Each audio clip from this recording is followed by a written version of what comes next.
Bom dia a todos e todas.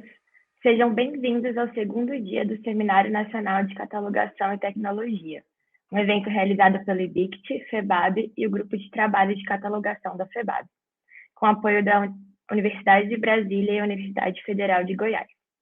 Para quem está chegando agora, eu sou Ana Carolina Mendonça, sou mestranda em Ciência da Informação na UFSCar e pesquisadora no IBICT.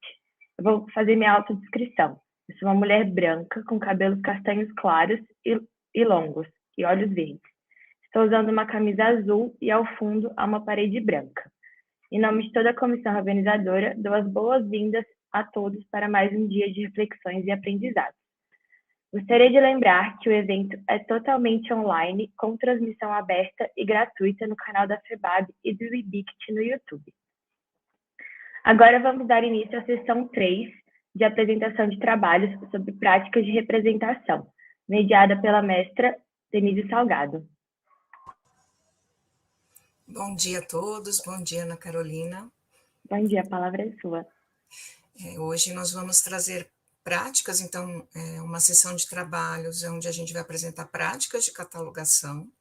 Nós teremos, inicialmente, 3 trabalhos, né, e abriremos para perguntas, depois mais 3 trabalhos e abriremos para pergunta.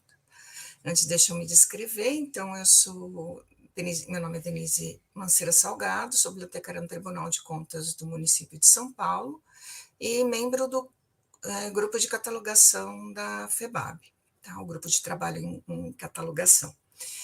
Vou me audiodescrever. Eu sou uma mulher branca, né, de cabelos e olhos castanhos. Estou com uma camiseta azul marinho, óculos, uso óculos. Meu fundo, eu tenho uma parede cinza claro e um quadro. Hoje, então, na primeira sessão dos trabalhos, nós teremos o trabalho Catalogação de Podcasts, uma proposta embrionária, que quem vai apresentar para a gente é o Francisco Edivander Pires dos Santos. O segundo trabalho é a Organização e Representação Colaborativa de Jogos Digitais na plataforma Steam, que será apresentado por Raimunda Fernanda dos Santos. E o terceiro trabalho, Catalogação de Histórias em Quadrinhos, um estudo a partir de registros bibliográficos elaborados por bibliotecas universitárias, que vai ser apresentado por Amanda de Oliveira Marto. Cada um dos apresentadores terá 15 minutos, né? E ao final dessas 3 apresentações nós iremos abrir para as perguntas. Então, vocês já podem ir mandando as perguntas, né, ao longo da apresentação no chat. Nós iremos colher todas essas perguntas que serão feitas, então, ao final. E contamos com as perguntas de vocês. Então, a gente convida os apresentadores, né, o Edivander, a Fernanda e a Amanda a dividirem a tela com a gente. Sejam bem-vindos. Cada um de vocês pode se apresentar rapidamente e depois a gente deixa só o Edivander para apresentar o trabalho dele. Eu inicio aqui? Pode ser. Bom dia. Então, bom dia. Eu me chamo Edivander Pires, sou bibliotecário da Universidade Federal do Ceará. Fazendo aqui minha breve audiodescrição, Eu sou uma pessoa de pele negra, tenho cabelos pretos e curtos, tenho olhos pretos e puxados, estou usando a camisa social na cor azul claro, com gola na cor branca, estou com um fone de ouvido na cor preta, e atrás de mim eu tenho algumas prateleiras com livros e alguns quadros e objetos. Quero agradecer a oportunidade, tá? Vou apresentar o trabalho intitulado Catalogação de Podcasts, uma proposta embrionária, e agradeço, parabenizo pelo evento, e agradeço também aos avaliadores que muito contribuíram para essa versão final que eu vou apresentar aqui hoje. Fernanda. Meu nome é Raimunda Fernanda dos Santos, sou orientadora do trabalho intitulado Práticas Fluxonômicas em Plataformas Digitais Colaborativas de Jogos, né? E em parceria com a Tamires Carvalho, né, minha orientanda, estarei aqui apresentando o trabalho. Eu sou professora do Departamento de Ciência da Informação da Universidade Federal do Rio Grande do Norte e professora do Programa de Pós-Graduação em Ciência da Informação da Universidade Estadual de Londrina. Fazendo a audiodescrição, sou uma mulher negra, de óculos e grau, ao meu fundo um armário na cor bege, né, e um quadro na minha sala de docente. Então é isso. Desde já agradeço também a oportunidade, né, de estar aqui participando do evento e as contribuições de todos e a participação de quem está interagindo pelo chat. Bom dia a todos, eu sou a Amanda. A gente vai apresentar, né, o nosso trabalho de catalogação de histórias em quadrinhos, um estudo a partir de registros bibliográficos, né, elaborado por bibliotecas universitárias. Eu agradeço a oportunidade de estar falando do meu trabalho neste evento. Eu sou graduada em Biblioteconomia pela Universidade de Brasília e vou iniciar a minha autodescrição. Eu tenho os cabelos castanhos, olhos castanhos, o cabelo está solto na altura do ombro, estou usando óculos de grau e uma camiseta rosa.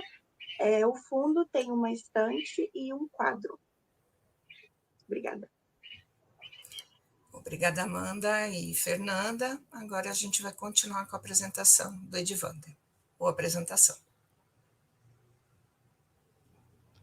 Obrigado. Acho que... Ok.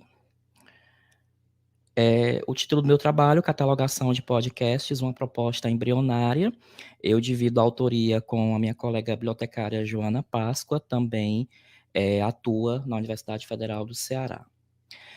Eu trago uma breve introdução de que hoje, né, o podcast se tornou efetivamente um documento sonoro com características próprias em um ecossistema digital denominado podosfera, né, que a gente pode conceituar como sendo um ambiente virtual onde os podcasts são criados, administrados e distribuídos para que possam ser ouvidos pelo streaming ou em conta offline, né, mediante aí o download do arquivo de áudio.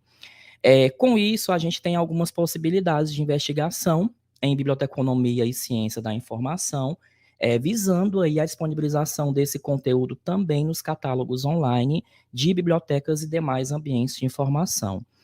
Claro, respeitando algumas diretrizes, alguns padrões que eu vou apresentar aqui nessa proposta, tá?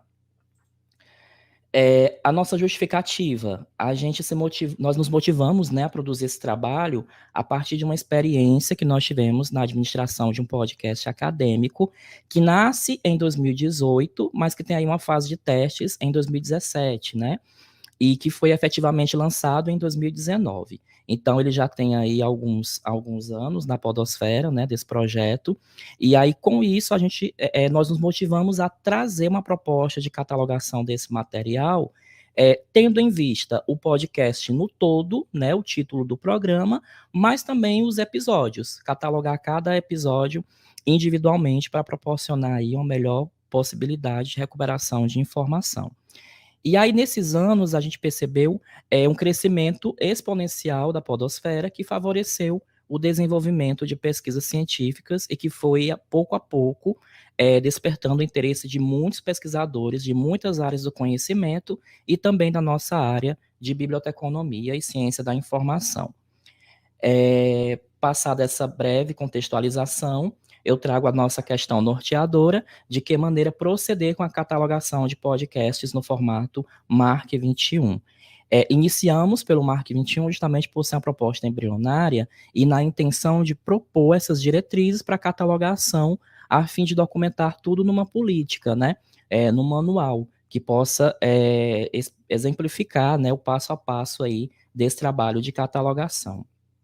Nosso objetivo geral, discutir uma proposta embrionária de catalogação de podcasts, partindo de duas abordagens, né, a teórica e a prática, que subsidiaram a fase de testes para incorporação desse tipo de material ao catálogo online gerenciado pelo sistema de bibliotecas da UFC. Dentro da abordagem teórica, nós trazemos no trabalho a definição de podosfera, né, dentre os dicionários aí existentes na internet. O único, até a data dessa busca, que traz a definição para a podosfera é o Collins, do inglês podosphere, né, e a gente trouxe para o trabalho. Temos na nossa área a publicação de Farkas, né, de 2007, onde ela aborda o início, a gênese, né, dessa incorporação dos podcasts ao trabalho do bibliotecário. É uma publicação também em língua inglesa, né, que vale a pena aí checar nas referências e dar uma conferida aí posteriormente. Em 2012, de Sarkar, né, um indiano, ele apresenta um artigo onde ele discute o panorama da produção de podcasts em várias regiões do mundo. E aí ele traz o cenário, traz algumas possibilidades também de estudo e de aplicação dessa mídia à rotina das bibliotecas, né? E dá algumas variáveis, né, que ele chama de checkpoints, para nortear esse trabalho e essa incorporação dos podcasts às unidades de informação. Rene traz uma compilação de artigos em um número especial, né, de uma publicação da ALA, onde traz também possibilidades de atuação do bibliotecário nesse nicho, né, da podosfera. Eu destaco aqui uma série de episódios, né, do Spotify for Podcasters Summit, aconteceu em 2019 no Brasil, foi um evento, né, realizado na Cinemateca Brasileira que reuniu podcasters de todo o Brasil e também de vários países do mundo, visando consolidar aquelas discussões, e o Spotify, né, deixou aí para a gente disponível na podosfera todo esse material, são 21 episódios, salvo engano, que vale a pena também ouvir para a gente poder se apropriar enquanto abordagem teórica, né, daquelas discussões. Essa série, ela foi catalogada no nosso teste, né, então fazendo aí uma busca no catálogo online da UFC, vocês vão poder recuperar também esse material, tá? O link está lá disponível, e também como plataforma, né, de áudio apenas Spotify, por ser uma série de episódios exclusivos dessa empresa, né?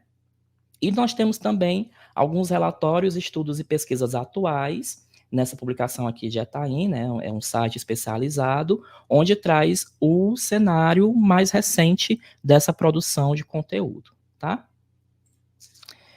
Como abordagem prática, nós tivemos aí alguns critérios, né, para selecionar esses podcasts catalogados, dentre eles, aqueles que versam sobre biblioteconomia, ciência da informação, comunicação científica, educação e atualidades, além dos que foram selecionados por possuírem maior engajamento e repercussão na podosfera. A gente teve todo esse cuidado, né, de trazer, e também da questão dos direitos autorais, que a gente também vai discutir aqui brevemente em um dos campos do MARC, tá? Os podcasts e seus episódios podem ser recuperados no catálogo online, quando a gente inclui o link de remissiva ao site do podcast ou aos agregadores na sua versão web, destacando principalmente Spotify e Listen Notes, né? O Listen Notes, que ele é considerado aí um diretório que reúne produção em podcasts de todo o mundo, né? Então ele se torna uma importante fonte especializada de informação. Mas o que é que a gente recomenda? Para catálogo online, e isso de acordo com alguns testes, né, que nós fizemos, o link, né, visando aí a questão até mesmo da preservação digital, o link do Spotify é o mais recomendado, tá? Para proceder aí com esse trabalho de catalogação. Tem como referência testes que nós realizamos no sistema Pérgamo da UFC entre 2020 e 2023, E, em termos quantitativos, nós catalogamos 27 podcasts no todo e 5 episódios de podcasts. Isso totalizou 32 registros disponíveis em catálogo online, recuperados quando a gente pesquisa pelo termo podcast e filtramos por gravação de som e gravação de som online, tá? Nós iniciamos os testes por gravação de som porque era a única opção que estava disponível até então para catalogação, né? Posteriormente foi incorporado aí gravação de som online, e aí a gente foi corrigindo os registros, trazendo, incorporando para essa categoria, tá? Esse tipo de material. Aqui um exemplo em catálogo online, ao pesquisar podcast e biblioteconomia, vai recuperar como resultado, né? O podcast no todo e alguns episódios que nós vinculamos a esse registro aqui no todo, tá? Como isso foi feito? Na nossa planilha MARC, né, a gente amarra a uma entrada analítica, né, entrada secundária analítica, especificamente do campo 773, vinculado aí, semelhante à catalogação de periódicos, né, essa foi a nossa grande proposta e um teste que deu certo. Vincular como entrada analítica cada episódio individualmente, né, amarrando aí ao podcast no todo para aumentar as possibilidades de busca da comunidade usuária, né? Com destaque aqui também nessa planilha, a gente traz o campo 540, né? Um campo aí de nota especificamente sobre direito autoral. Mencionar que o conteúdo é protegido, né, pela lei de direito autoral e que a biblioteca atribui uma licença Creative Commons, mas sendo a mais restritiva, tá? Por conta aí da natureza da produção audiovisual. Então, sempre que houver a produção de trabalhos a partir daquele conteúdo, sempre seguir a licença mais restritiva da lista das Creative Commons. É o que a gente recomenda aqui na catalogação.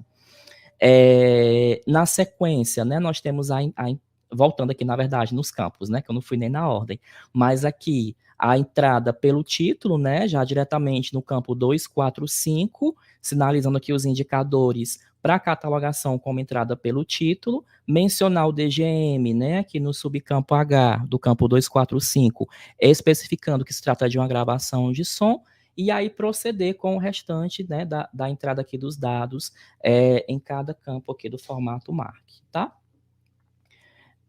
Na sequência do 260, a gente continua, acho que o maior destaque aqui também é no campo 300, né, que você vai mencionar no subcampo A, essa nossa proposta, né, de você mencionar que se trata de um episódio de podcast ou do podcast no todo e também trazer, se possível, a minutagem, né? Claro que cada campo vai variar de acordo com a política de catalogação da instituição, porque a gente pode trabalhar não apenas em bibliotecas, mas nós temos aí as rádios universitárias, né, nas universidades federais, e que a gente pode, de repente, pegar essa produção e incorporar gradativamente ao catálogo online. Então, você vai incorporando pouco a pouco esse trabalho do bibliotecário na podosfera no ambiente universitário.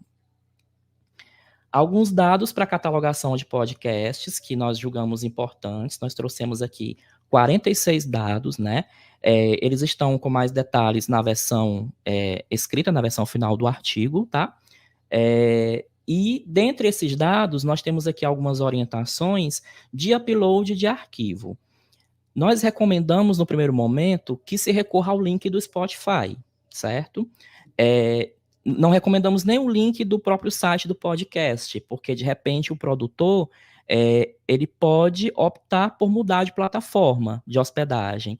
Então, se muda a plataforma de hospedagem, naturalmente vai mudar o link de acesso àquele episódio. No Spotify, não. Nos testes que nós fizemos, o Spotify manteve aquele link ativo, né? Então, por isso que a gente vem aqui recomendando, dentre os dados, a URL no Spotify, tá? Em segundo caso, a URL do Listen Notes, como diretório reconhecido internacionalmente.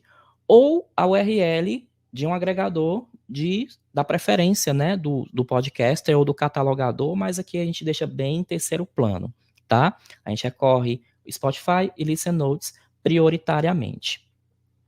E aí, se for o caso, né, essa política de catalogação definir, pode-se fazer o upload do arquivo, mas não são todos os episódios na Podosfera que estão disponíveis para download, né? Existem aí algumas restrições nesse sentido, é preciso se fazer os testes, né, para visualizar se é possível realizar o download do arquivo. Algumas plataformas não permitem, por isso que a nossa indicação é catalogar mediante o uso, a atribuição do link, tá? Nossas considerações finais. Quando selecionamos um podcast para catalogação, a gente considera a análise no todo e em parte, ou seja, catalogamos o título do programa e cada episódio separadamente, tá?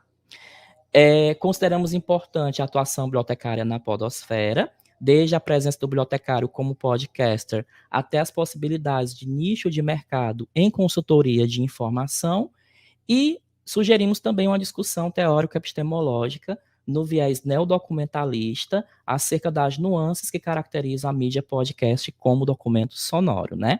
Isso, claro, aí em nível de pós-graduação, são algumas sugestões de estudo que a gente deixa, tá? Aqui as nossas referências e forma de como citar e referenciar essa apresentação, e eu agradeço a atenção, tá? Edivander, muito obrigada. Nossa, teu trabalho me fez pensar muitas coisas. Eu também estou catalogando um podcast dentro do repositório institucional, então é um podcast produzido pelo próprio Tribunal de Contas. E você veio pensar muita coisa, porque a gente não tinha pensado ali enquanto uma publicação seriada, né? A gente estava catalogando cada episódio individualmente, então muitas reflexões. Muito obrigada pela contribuição de vocês, tá? E agora a gente vai passar para o segundo trabalho, que é a organização e representação colaborativa de jogos digitais na plataforma Steam, e a Fernanda irá apresentar para a gente. Vou compartilhar aqui a tela.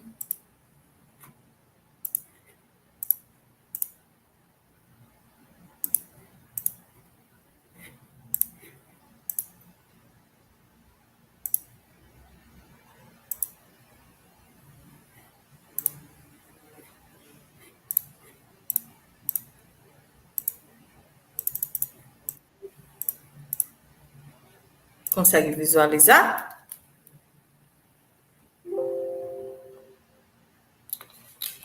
Consegue visualizar aí, pessoal? Sim, está dando para ver sim. Muito obrigada. Então, o trabalho tem como título Organização e Representação Colaborativa de Jogos Digitais na plataforma Steam, né? Ele foi desenvolvido pela minha orientanda Tamires Fonseca Carvalho, sob minha orientação, né?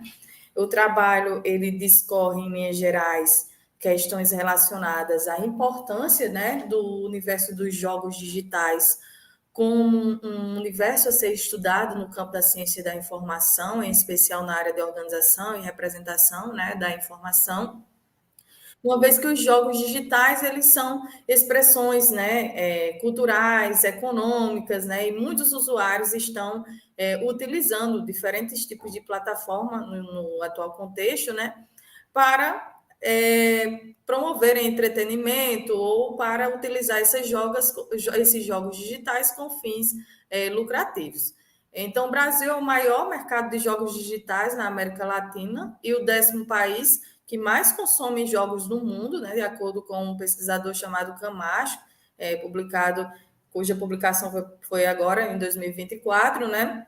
Então, temos aí o Brasil, desde 2017, com um alto índice de consumo de jogos digitais, né? Então, jogar jogos digitais é uma das mais importantes formas de diversão dentre os hábitos de entretenimento do brasileiro.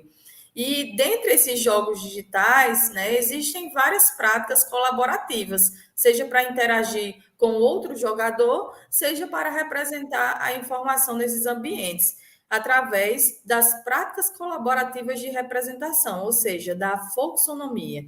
A folksonomia é o resultado do uso de atribuição de etiquetas em ambientes digitais colaborativos, visando a representação e recuperação da informação.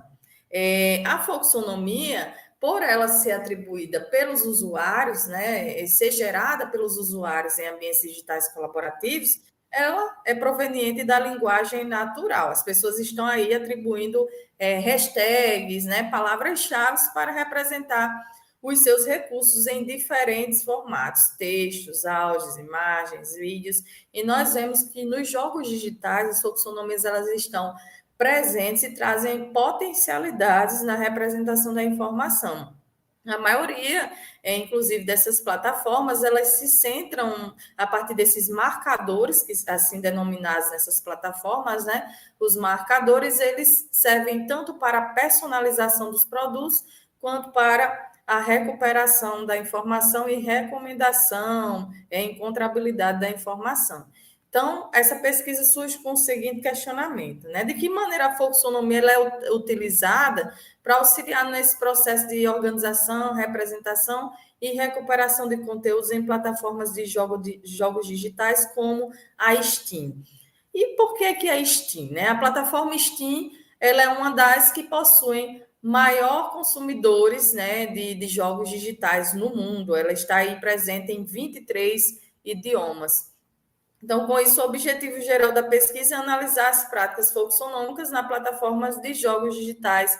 Steam, já vista sua representação, né, e sua, vamos dizer, visibilidade no campo dos jogos digitais. A relevância desta pesquisa decorre da ausência de produções científicas nacionais que exploram esta temática de jogos digitais, sobretudo no contexto da ciência da informação, em especial da organização e representação da informação. Nós não conseguimos identificar produções científicas que tratam com o foco aí de analisar o impacto da representação e da recuperação desses jogos digitais por meio das folksonomias, né?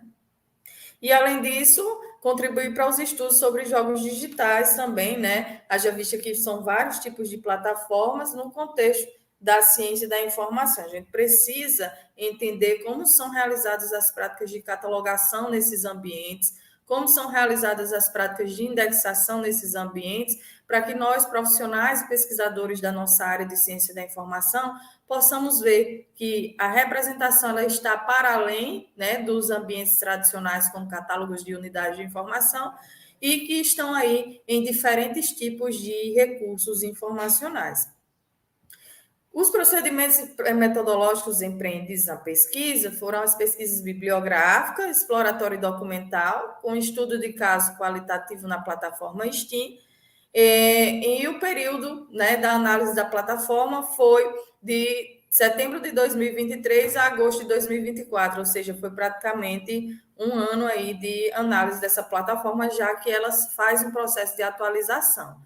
Então, a pesquisa bibliográfica, né, foi realizada nas bases de dados de artigos de periódicos em ciência da informação, na BRAPSE, a Biblioteca Digital Brasileira de Teses e Dissertações, a BDTD, e o portal de periódicos CAPES, né? Essa busca dessas produções científicas foi no intuito de ver, né, de fato, a existência ou não de produções científicas sobre a temática, o que tem sido discutido nos jogos digitais, sobre os jogos digitais, não só na ciência da informação, mas em outras áreas, né?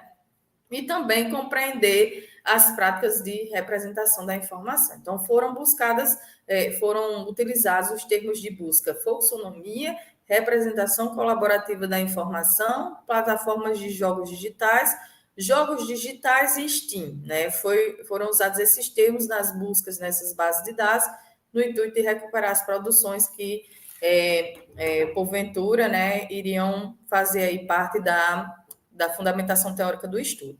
Na pesquisa documental, nós analisamos não só a plataforma Steam, mas também seus sites, né, que a gente chama de sites e plataformas irmãos, né? Quais são? A Steamworks, a Steam Labs, os sites de domínio da Valve, que nesse caso é a empresa que domina, né, a plataforma Steam. A Steam Workshop é um centro onde jogadores podem criar e usar suas modificações para promover sugestões para a plataforma.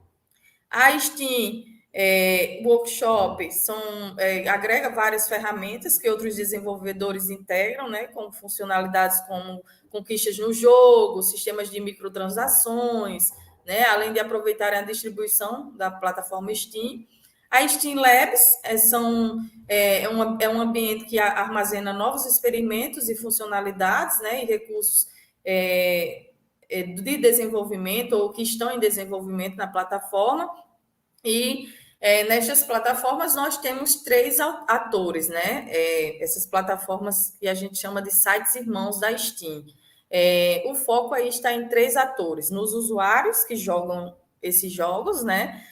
Nos marcadores, que são as etiquetas que são geradas por esses usuários, e também temos os curadores de conteúdo, que são aqueles usuários que já fazem parte da plataforma há um tempo, certo? Ou seja, são usuários mais antigos da plataforma, que já conhecem as práticas de representação de jogos digitais, sabem o potencial desses marcadores e atribuem marcadores, ou validam ou invalidam marcadores. Então, a gente tem aí uma espécie de prática que, associada ao nosso campo da biblioteconomia, da ciência da informação, uma prática aí que existe uma espécie de moderação na catalogação, moderação na prática de indexação. Então, existe esse processo para, vamos dizer, diminuir ou minimizar as implicações negativas decorrentes das fluxonomias. Então, a Steam, essa é a carinha da Steam, certo? Ela foi lançada em 2003 pela Valve Corporation, em 23 idiomas diferentes. Então, esse é o universo da nossa pesquisa. Ela é uma distribuidora e desenvolvedora de jogos, de conteúdos e jogos digitais. Não somente ela disponibiliza jogos, mas ela vende jogos, né, digitais também na plataforma. Essa plataforma é de acesso gratuito, certo? É uma plataforma altamente customizável e ampla interação de usuários com uma biblioteca de quase 30 mil jogos, né? Então, são jogos de variadas vertentes aí disponível nesta plataforma. E aí, o nosso objetivo foi analisar como é que são realizadas as práticas de catalogação, de indexação, né, de representação colaborativa nessa plataforma Steam, né? E aí nós percebemos que os usuários participam ativamente nesse processo de catalogação e indexação, pautando-se no próprio termo como indexação, que a gente sabe que existe um processo envolvido por trás da indexação, um conjunto de etapas em que profissionais da informação realizam essa operação, assim como a catalogação propriamente dita. Mas as práticas de representação colaborativa ocorrem nesse cenário da Steam, né? Então, o usuário ele pode adicionar e pode também validar uma etiqueta de outro usuário. Caso essa etiqueta o usuário apresentou uma bias, ou seja, um preconceito, uma inclinação naquela hashtag relacionada aos jogos, essa hashtag pode ser editada ou excluída por outro usuário chamado curador. Então, nós temos os curadores de conteúdos que fazem esse processo de edição na plataforma, né? Então, são jogadores, são desenvolvedores e são moderadores que fazem parte desse processo de representação colaborativa. Nós temos a participação dos desenvolvedores, né? Percebemos a participação dos desenvolvedores, usuários e moderadores no processo de etiquetagem. Então, quem desenvolve a plataforma também etiqueta, certo? Não só apenas usuários que jogam nesses ambientes, mas quem desenvolve também realiza o processo de etiquetagem. E aí, a plataforma, ela orienta para o usuário um conjunto de marcadores, né? Ou seja, de hashtags, de tags, aí como uma sugestão de termos para o usuário. Ou seja, ele mostra para o usuário quais são os assuntos, né, ou os jogos que estão aí em alta, ou aqueles que são mais utilizados, mais jogados pelos outros usuários. Então, aqui, marcadores populares para este produto, nós temos aqui Boa Trama, Fantasia, RPG, Múmia e CRPG, por exemplo, como aqueles conteúdos, né, cujos jogos foram representados. Temos também na plataforma um menu de adição para marcadores do produto. Então, o usuário ele pode também sugerir um marcador novo. E esse marcador novo, essa hashtag nova, né, para representar, para indexar esse produto, vamos dizer, ela passa por um processo de validação desses curadores. Então, para uma hashtag ela ser validada ou de fato representar um jogo, passa por todo um processo de consenso Fernanda, entre os desculpa interromper. desenvolvedores. Você tem mais 2 minutos, tá bom? Certo. E, por fim, né, a gente percebe que a aplicação da folksonomia, ela contribui tanto para os usuários, quanto para os desenvolvedores, quanto para os moderadores. Esses 3 tipos de perfis inserem marcadores, denunciam marcadores, avaliam ou excluem produtos. Então, a gente percebe que a folksonomia, ela personaliza a plataforma, auxilia nos sistemas de busca, né, e, além disso, possibilita a encontrabilidade da informação, a recuperação da informação e a personalização, que é um dos elementos principais dos cenários digitais, né? Então, a gente vê que ela está em todo momento na plataforma Steam, seja na busca, na recuperação, na navegação, a folksonomia está presente, nos filtros de busca também, né? Então, percebemos que os termos atribuídos, eles trazem, sim, qualidade no processo de representação e interação dos usuários na plataforma. Então, a folksonomia é uma ferramenta de engajamento, incentiva o engajamento dos usuários, valida socialmente, né? A plataforma faz essa validação social das etiquetas, garantindo uma maior precisão, e essa prática colaborativa permite uma evolução constante do sistema de classificação, de representação, né?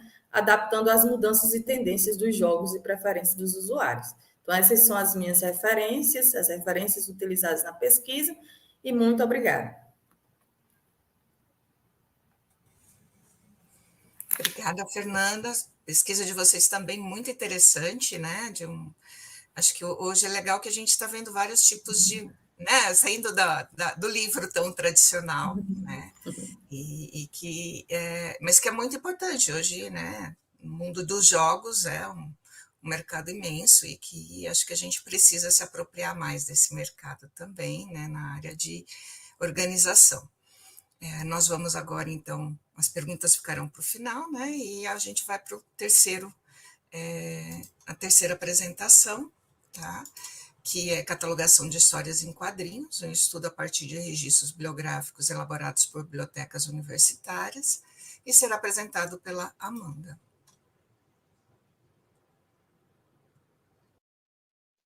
Olá, bom dia novamente. Essa pesquisa, né, ela foi feita em coautoria com o professor Márcio Bezerra. E eu vou começar ela aqui, pode passar. Bom, a gente vê, né, a catalogação, né, como uma ação que ela é baseada em instrumentos e regras de padronização que vão promover a representação descritiva da informação. Então, dentre esses instrumentos descritivos, a gente tem o ACR2, e conforme as tecnologias digitais foram avançando, a gente tem o MARC. Então, né, essas evoluções, elas também ocorreram nos objetos informacionais, então vem à tona os multimeios, que segundo Carvalho e Almeida, eles vão ser recursos audiovisuais, materiais não impressos, materiais especiais, não gráficos, materiais não bibliográficos e mídias. Sendo, né, na nossa pesquisa, as histórias em quadrinhos, que elas vão ter características marcantes, né, referente à linguística, que é a narrativa, pictórico, que é a imagem, e além de símbolos do meio quadrinístico. Bom, e aí a gente pensa, né, como lidar com essas especificidades que esses objetos carregam consigo, né? E aí a gente vem para um problema, né, que é a questão de como procede-se essa catalogação de HQs pelas bibliotecas universitárias. E aí a gente entra, né, considerando que é necessário analisar essa descrição de obras de HQ a partir da observação de registros bibliográficos elaborados pelas bibliotecas, a fim de propor um quadro descritivo baseado nos registros recebidos. Então, a gente tem, né, o formato MARC, que para o estabelecimento dele foi necessário extinguir as ambiguidades que tinham entre os MARC dos Estados Unidos e o CAN-MARC do Canadá. Então, concebeu-se o MARC 21. Dentro da estrutura do MARC, né, ele tem uma variedade de campos e subcampos. Tem os campos de controle, possuem um tamanho fixo, e os campos de dados. Pode ir. E aí, dentro dos campos de dados, a gente tem os indicadores e os códigos de subcampos, né, conhecidos amplamente como os designadores de conteúdo. Então, a gente tem aqui no quadro os campos, né? E eles vão possuir um tamanho variável. Pode ir. E a gente vai falar também sobre os tipos de HQ. Começando, então, com os álbuns e edições encadernadas, né? Eles vão lembrar, né, o formato de um livro infantil. Eles não possuem periodicidade, né? Então, usualmente, eles são publicados em edições únicas. Eles possuem recursos gráficos mais elaborados e, com isso, um custo mais alto. A seguir, a gente tem, então, o cartoon, que ele vai representar, né, uma realidade genérica e atemporal. Então, ele vai possuir críticas, né, que vão atingir diversos contextos, tanto político, religioso, etc. A seguir, a gente tem a sarge, né, ela é comumente utilizada para poder satirizar, né, acontecimentos. Então, ela usa da ironia, da hipérbole, para poder realizar essas críticas que são explícitas, né? As fanzines, como o próprio nome diz, né, é a mistura de fã com magazine. Então, que são revistas, então elas são produzidas por admiradores do gênero. Então, elas vão ter dois tipos, elas podem ser analíticas, né, e também elas podem ser publicações próprias, né, dos admiradores. A seguir, a gente tem os gibis, que eles são, né, considerados mesmo publicações periódicas. Eles possuem, né, um material mais frágil, pouca durabilidade, e a característica dele é atender uma comunidade de massa. A seguir, a gente tem as graphic novels, maxi e minisséries. Elas são características por se apresentarem, né, em edições únicas. Elas têm um maior aprimoramento gráfico, né, e uma profundidade maior de conteúdo. A seguir, a gente tem o mangá, que ele tem origem japonesa, e ele tem aqueles desenhos marcantes, né, aqueles desenhos mais expressivos, e uma característica dele é o tipo de leitura, que ela é realizada da esquerda para a direita, que é de trás para frente. A seguir, a gente tem as publicações variadas, então elas são características por aparecer em contextos distintos para atender públicos específicos. Esse exemplo a gente retirou de um livro didático. A seguir, a gente tem os quadrinhos e jornais, né, que são característicos como as primeiras aparições de HQ, em meio impresso. Então, eles são considerados um material inédito, então surge uma dificuldade de preservar esse tipo de publicação. Os storyboards, né, eles são conhecidos como tirinhas que vão fornecer orientações e instruções, né, para os leitores, e eles vão se assemelhar, né, a esses quadrinhos em jornais também. A tirinha, por fim, ela pode conter um ou mais quadros, né, e ela é característica por conter esses personagens fictícios, e ela tem 3 estilos, né? Que é o seriada, o cômico e o seriado e cômico. Pode reunir esses 2 estilos em um tipo. Bom, sobre a metodologia, a gente adotou, né, o método dedutivo. A natureza é pesquisa aplicada, porque são aplicados códigos, né, e padrões e metodados específicos. Nos objetivos, é uma pesquisa descritiva. E nos procedimentos técnicos, ela é bibliográfica e documental. Na abordagem de coleta de dados, ela é qualitativa, porque a gente trata das características, né, de HQ. E na coleta de dados, né, foram feitos 2 contatos, via telefone e via e-mail, nas datas descritas. Então, a gente solicitou que as bibliotecas enviassem, né, registros bibliográficos de HQ, independente do formato ou dos padrões utilizados. E a seguir, né, foram 4 bibliotecas participantes. A gente tem a Biblioteca do Instituto Federal de Brasília, IFB, do Campus Gama, a Biblioteca do IFB do Campus Samambaia, e a Biblioteca Central da Universidade de Brasília, a BCE-UNB, e a Biblioteca do Centro Universitário de Brasília, a UniceuP. E os tipos de HQ utilizadas, né? A UFB do Campus Gama enviou o mangá, o IFB do Campus Samambaia o gibi, e a BCE e o Uniceub enviaram um tipo, né, de HQ de graphic novels, max e minisséries. Bom, na nossa proposta, né, de campus para catalogação, a gente procurou destacar na primeira coluna as bibliotecas que utilizavam tais campos. Caso tivesse alguma diferença, a gente especificou entre colchetes quais eram os subcampos utilizados por cada uma. Bom, a gente tem aqui, né, alguns campos destacados, né? A gente tem como primeiro a entrada principal. Nesse campo, vai ser possível colocar as indicações de responsabilidade. Então, a gente pode incluir os desenhistas, ilustradores, cartunistas que participam da confecção da obra.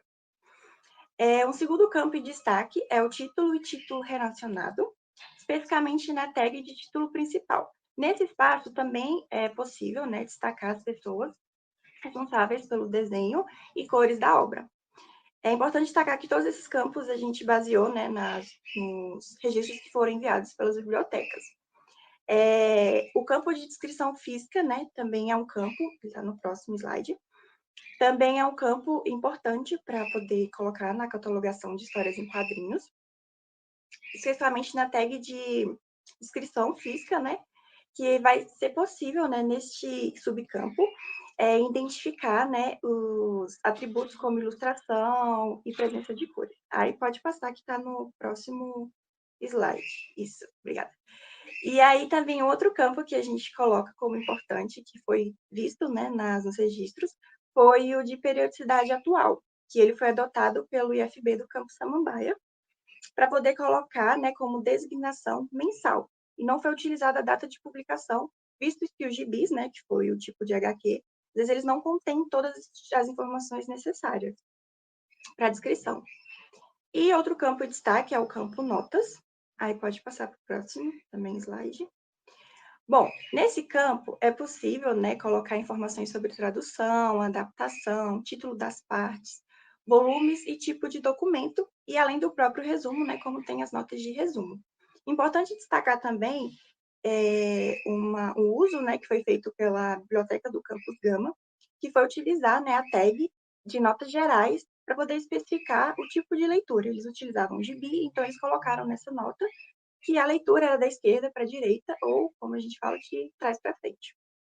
Bom, outro campo também que foi visto como necessário foi o campo de assunto tópico, ele está no slide anterior. Isso, ok. Foi o campo de assunto tópico, e nessa tag, né, de assunto tópico podem ser inseridos dados, né, e termos que são elaborados pela própria instituição catalogadora, também como informações como tipo de leitura, localização geográfica, gênero literário, tipo de HQ. Né? Algumas bibliotecas utilizaram como localização geográfica o Japão, quando tratava do mangá, e entre outras, né? Outro campo também em destaque é o campo de entradas secundárias, aí esse vai estar isso no próximo, e esse campo, ele é utilizado, né, a tag de entradas secundárias é utilizado para colocar informações que não foram adotadas como entrada principal. Então, pode conter um nome pessoal, entidade, evento, nome não controlado. Outra tag importante também, outro campo, é de coleções, localização, gráficos, alternados, etc. Então, a tag é de localização e acesso eletrônico, e nessa tag pode ser inseridas informações de descrição do suporte físico, localização e acesso eletrônico. Bom, por último, né, a gente tem as tags de 020 a 090, que são utilizadas, né, no início do registro, que são aquelas informações como ISBN, ISSN, pode passar o slide. Aí vão ter o código da instituição, o código do idioma, o sistema de classificação utilizado, se é CDU, se é CDD. E, por último, tem um número de chamada local, que é onde são inseridos o número de classificação e o número de cutter. Pode ir.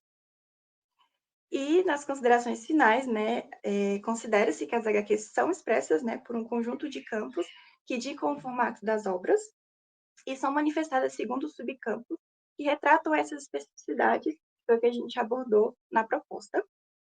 E como aspectos futuros, né, a gente considera, pode passar isso, ampliar, né, o corpus para os registros de bibliotecas nacionais e, com isso também, estudar a elaboração desses registros através de outros formatos, como o BibFrame, né, visto como possível substituto do MARC.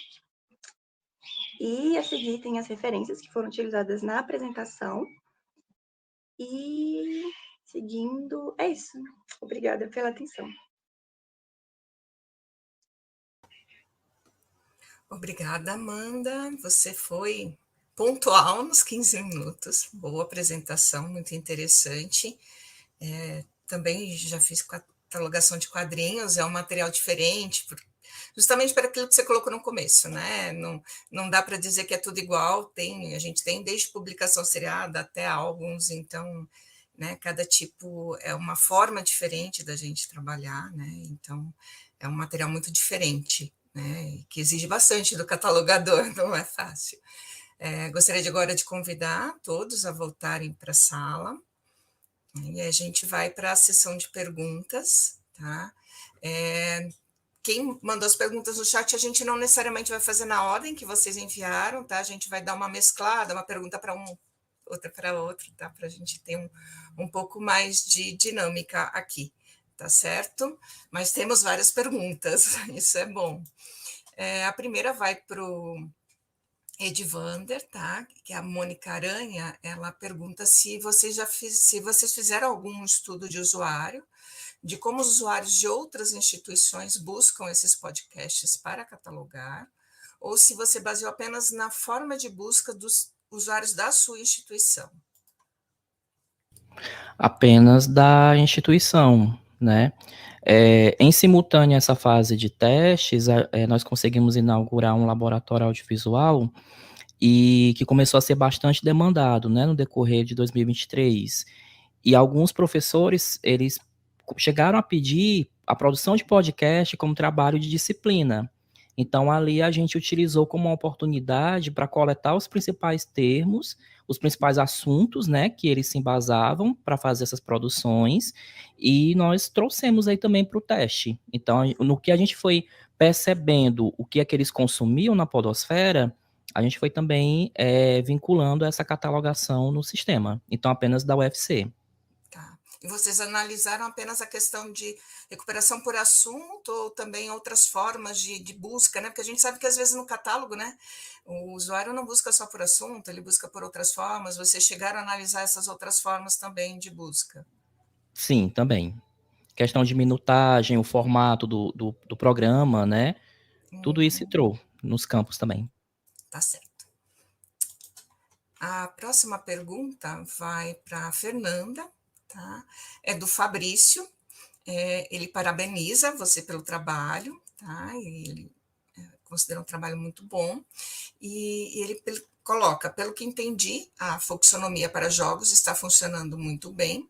Vocês consideram que essa dinâmica de folksonomia poderia ser empregada em catálogos de bibliotecas? Sim, inclusive é uma das. Já temos iniciativas, assim, não no maneira, vamos dizer, efetiva, né? Mas internacionalmente a gente já vê a Biblioteca de Pensilvânia, né, utilizando a folksonomia em catálogos, né, no catálogo da biblioteca, catálogos de bibliotecas universitárias internacionais já estão começando a adotar, não o usuário representando livremente, né, mas ele podendo adicionar uma tag para criar seu perfil dentro do catálogo, para filtrar as obras de seu interesse, para adicionar tags como sugestões, né, de tags adicionais, de termos adicionais, para melhorar a representação daquela obra, né? Então, eu acredito que no Brasil realmente está de maneira tímida, mas aqui, por exemplo, na Universidade Federal do Rio Grande do Norte, se vocês forem olhar no site da biblioteca, aí pesquisa no catálogo, é possível você já adicionar tags também para representar as obras, né? Então, essas hashtags podem ser atribuídas por qualquer usuário, desde que ele crie um login e senha no catálogo da biblioteca. Então, você pode filtrar as suas obras para o seu perfil, para dizer assim, olha, depois eu vou fazer uma busca no catálogo, vou recuperar essa obra, né? Essa obra é de meu interesse, eu tenho interesse em consultá-la posteriormente, ou também para melhorar, né, ali a representação. Aí o usuário não pode, nesse caso, editar ou excluir um termo atribuído pelo bibliotecário indexador, né, nesse caso. Mas a gente já vê essas iniciativas aqui, né, na UFRN, internacionalmente, né, a gente inclusive já fez pesquisas, né, sobre as práticas de folksonomia em outros ambientes, dentre eles esses catálogos de bibliotecas. Então, acho que o Brasil precisa repensar, uma vez que, se nós focamos, né, nossas práticas nos usuários, eles estão aí atribuindo folksonomia, né, em todos os contextos. Então, é importante a gente refletir sobre essas dinâmicas de interação com os usuários agora, nesse novo cenário. Não, é muito interessante isso, e o que você traz é isso, né? Em geral, para ficar aquele termo, né, para todos os usuários, existe sempre uma mediação do bibliotecário, né, para fazer essa adequação. Acho que não dá para a gente perder essa característica que a gente tem de controle de vocabulário, né, isso ajuda muito na recuperação. Mas eu concordo com você, essa interação com o usuário é primordial. Muitas vezes aqui o vocabulário que a gente utiliza, chega na linguagem natural, é completamente diferente, o usuário nunca nem pensa naquilo, e a gente também nem pensa em fazer a remissiva para aquele termo. Então, acho que essa interação é muito rica para todo mundo, né? Muito, muito interessante. Muito obrigada. Agora, uma pergunta para a Amanda, tá? Da Márcia Carvalho Rodrigues. E ela pergunta se vocês pretendem divulgar os exemplos de catalogação de HQs com base no estudo realizado.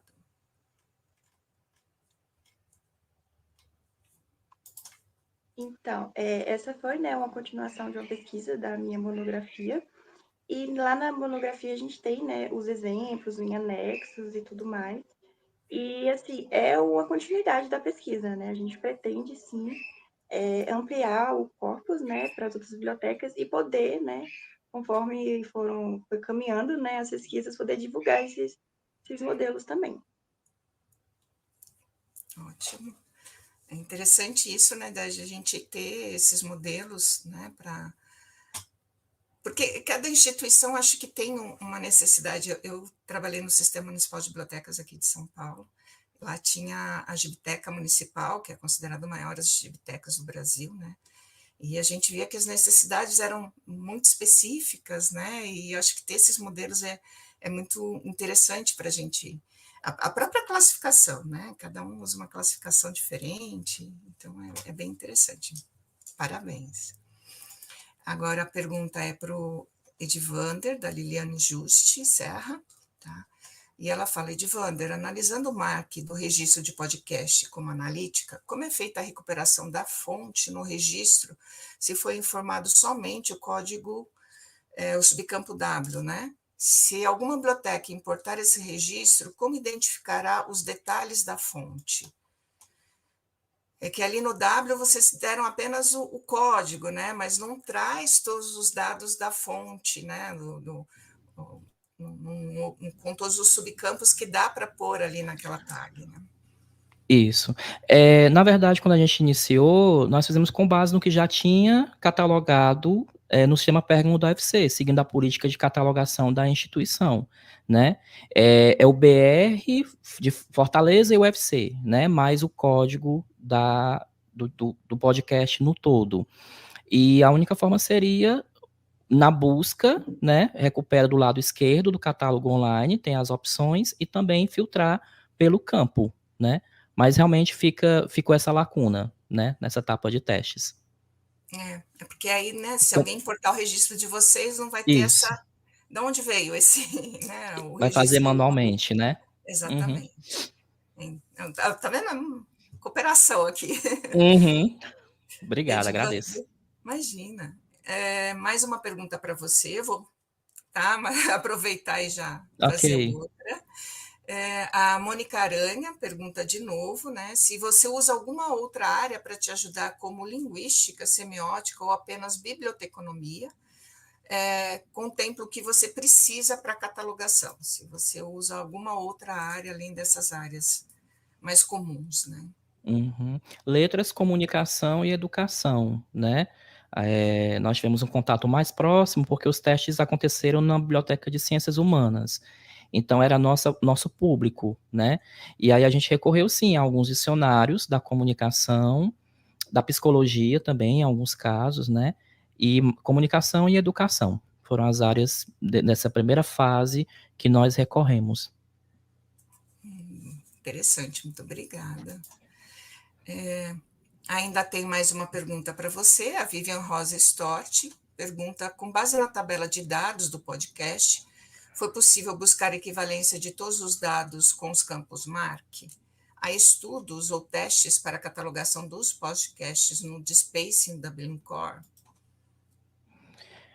A questão da equivalência, sim. Acho que ela deve estar se referindo ao campo 246, né?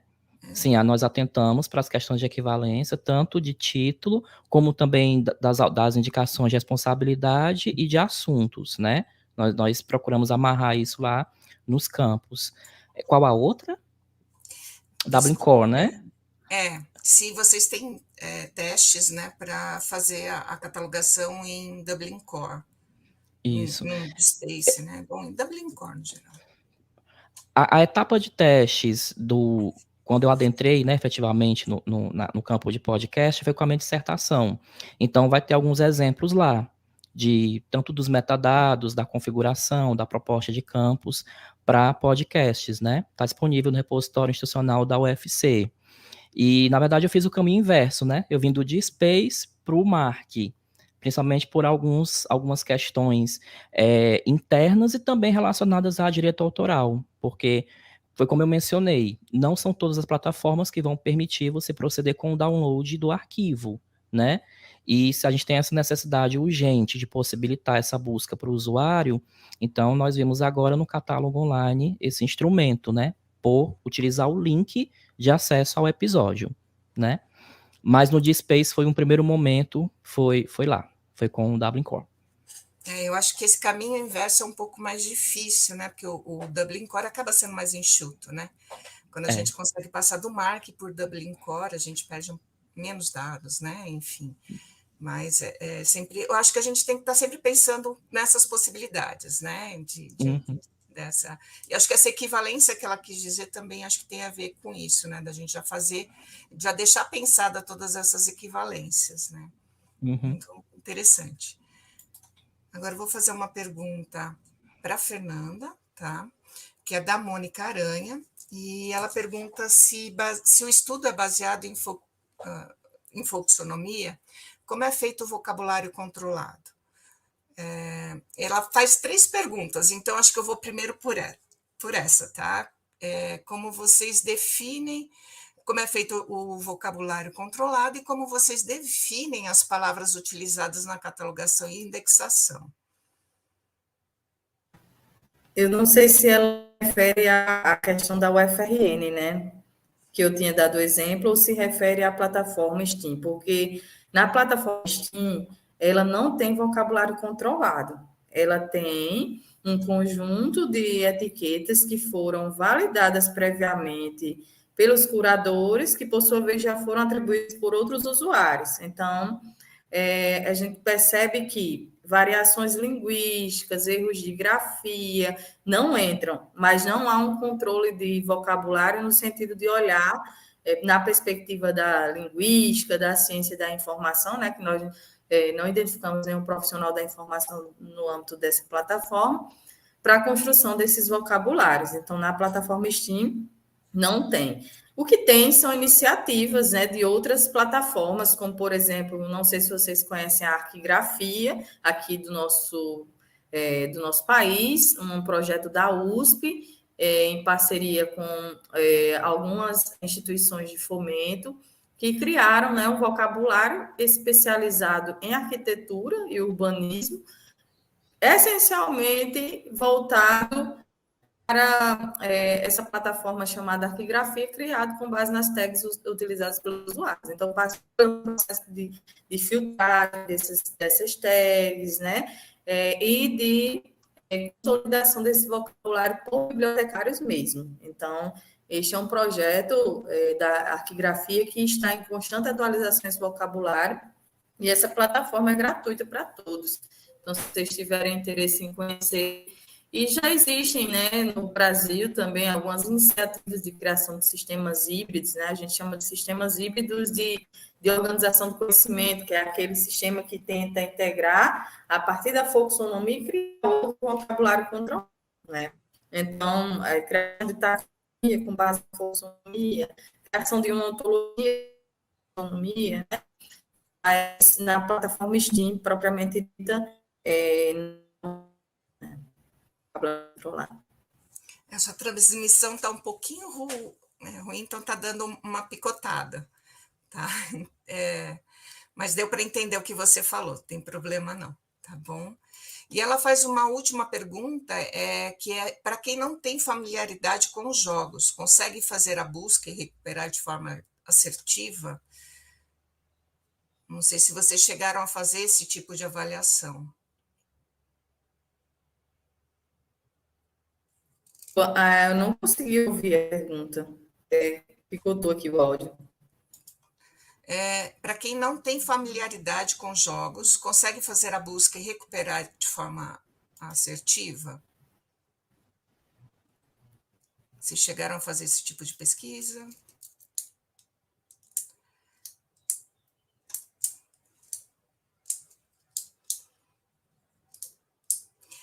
Pessoal, é o seguinte, a Fernanda está com um problema no sinal dela, então eu vou passar para a próxima pergunta, depois a gente tenta voltar com a Fernanda, tudo bem? Então, vamos lá. Agora, para a Amanda, a Mônica Aranha também a pergunta, tá? Dentro de alguns gibis há várias histórias. Você cataloga o gibi como um todo ou história por história? Para usuários infantis, como vocês descrevem as histórias e personagens, já que esses usuários buscam de outra forma. E aí tem uma questão relacionada a essa, tá? Que é da Rosana Marinho, tá? Perguntando que na linha da Mônica, catalogando cordéis, tivemos um cordel com 8 analíticas dentro de um único cordel. Seria parecido? Então, como que, né, vocês trabalham as várias histórias dentro, né? Seria mais ou menos que nem a história do podcast, né? Se vocês trabalham com analíticas, quer dizer, vocês, né, as bibliotecas que vocês analisaram, como que eram trabalhadas essas questões? Bom, em relação, né, a conter várias histórias, algumas bibliotecas elas adotam o campo de notas também. Então, as notas elas especificam que tal HQ ela é volume 1, volume... Então, é os volumes, e essas séries elas são especificadas em notas, ou também tem a área, né, para série também, que aí ela entra na edição, né, na parte de publicação. Aí tem a parte de séries também que a gente pode especificar se for volume. Se for tudo junto, né, normalmente as bibliotecas elas adotam nas notas, especificar, né, quais são as histórias que contém dentro da HQ. E a outra questão seria sobre... Sobre as crianças, né? Para usuários infantis, como vocês descrevem as histórias dos personagens, já que esses usuários buscam de outra forma. Né? Em geral, a criança, ela pergunta, né? A forma como ela busca é diferente. Se existe alguma forma diferente de tratar essa informação para crianças. Aí seria no caso dos escritores? Isso, pode ser dos descritores. Pode ser, né? Então, assim, nessa parte dos escritores, tem as indicações de público, também podem ser inseridas, né? A gente pode colocar também no campo de notas, é um campo bem explorado, a gente pode colocar as indicações de público. E no caso das bibliotecas, eu trabalho em uma biblioteca escolar e a gente utiliza as cores, né? Então, a gente utiliza a classificação, né, 741.5, e a gente utiliza as cores para poder estar identificando os públicos. Então, é uma opção também. Gente, a gente teria ainda mais várias perguntas, tá? Mas a gente precisa encaminhar para a próxima mesa, tá certo? A gente vai encaminhar todas essas perguntas para os autores e depois a gente tenta responder à medida, né, que for possível. Mas, em geral, tá, as perguntas elas têm muito a ver com isso. Eu só queria fechar com uma pergunta para o Edvander, tá, que aí tem a ver com a pergunta da Juliana Taboada, em que ela pergunta, né, ela fala, primeiro, ela elogia muito o trabalho é incrível, e ela pergunta se vocês usaram os capítulos 12 de periódicos e os 6 de gravações de som do ACR, né? E eu estava justamente curiosa disso, né? Como que vocês usaram esse padrão ACR? Porque para podcast é quase impossível usar o ACR, né? A gente fica bem limitado, né? Eu já faço catalogação em RDA, mas como que vocês fizeram essa adaptação, digamos assim, das regras do ACR para conseguir fazer essa catalogação? Se reflete no campo 008, 260 e 500, né? Onde a gente... E o DGM, porque nós amarramos o DGM à gravação de som. E fizemos ali... Não sei se se usa esse termo aí no Sudeste. Você está no Sudeste, né, Denise? A, Tô a, sim. a famosa gambiarra, né? Ah, Que sim, não, é um termo brasileiro. Pronto. Foi por aí, porque a gente trouxe o 008, 260 e o 500, né? Mencionando obrigatoriamente, né, por uma questão mesmo de padrão, a data de publicação do primeiro episódio, né, de cada podcast no campo 500, o ano, né, de publicação do primeiro episódio no 008 e no 260, porque nós nos deparamos também com alguns podcasts que foram descontinuados, então até isso foi mencionado também, né, então meio que a gente fez uma mescla e uma adaptação, sim, de ambos os capítulos. Eu achei interessante que, por exemplo, na parte de descrição física, né, eu usei um arquivo de áudio, vocês usaram o termo um podcast, né, e que eu acho que eu fui mais purista, digamos assim, né, e vocês usaram uma expressão que talvez para o usuário seja mais identificável, mas eu ainda fico na dúvida se era melhor usar um arquivo de áudio, né, do que No depois o 300, né? termo. Na Uhum, descrição física ali, né? Antes da uhum, minutagem, vocês colocaram, né, um podcast e a minutagem, né? Eu utilizo um arquivo de áudio online e a uhum. minutagem. Então, é, a gente precisa ir fazendo essas pequenas adaptações, né? Isso acho que.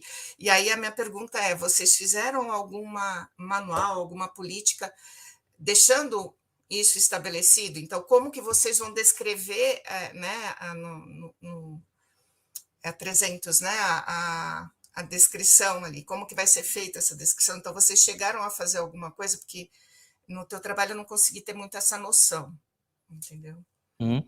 Não, ainda não, porque a proposta está embrionária. Então, para se ter esse padrão mesmo, essa decisão, essa tomada de decisão, a gente tem que submeter à comissão de catalogação, né, do sistema de bibliotecas. Porque nesse primeiro momento foi feito o teste, então, posteriormente, a gente vai passar, tentar aí efetivar na política de catalogação, né, da instituição.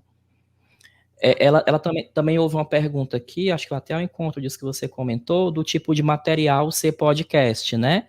Isso também Isso. vai ser discutido, porque já se tem a gravação de som, né? Se criou gravação de som online, mas eu concordo com uma das colegas aqui que comentou que o ideal é o tipo de obra, né? Ser podcast e episódio de podcast. É o que está sendo utilizado, né? Tá E certo. cada vez mais expandido, né? Também, produção É. cada vez mais expandida.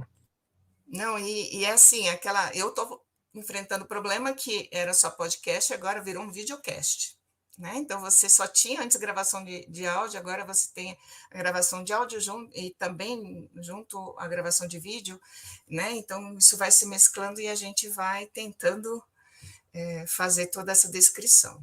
Muito obrigada a todos, gente, foi excelente, tá? Obrigado. O tempo já está apertado, a gente tem ainda mais uma sessão de apresentações.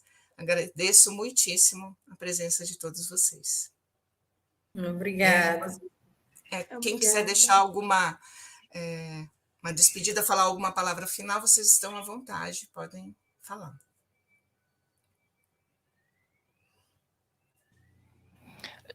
Só agradecer a oportunidade, parabenizar novamente pelo evento e mais uma vez destacar a participação, a contribuição dos avaliadores, né, que nos ajudaram aí a chegar na versão final do trabalho. As contribuições foram muito boas. Obrigado. Eu faço das palavras de Edivanda as minhas, né? Agradeço também a toda a equipe de organização deste evento, importante evento para a área da catalogação, da organização e representação, né? E com certeza vocês, né, estão aí contribuindo muito para novas tendências, né, de pesquisa no campo da catalogação, a visibilidade dessas novas pesquisas, né, que a gente precisa refletir. Então, agradeço demais pela oportunidade de estar aqui, né, apresentando o trabalho. Parabéns pela organização do evento. Também gostaria de agradecer.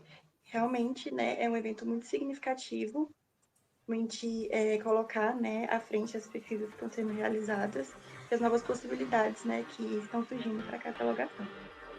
Obrigada. Obrigada a todos.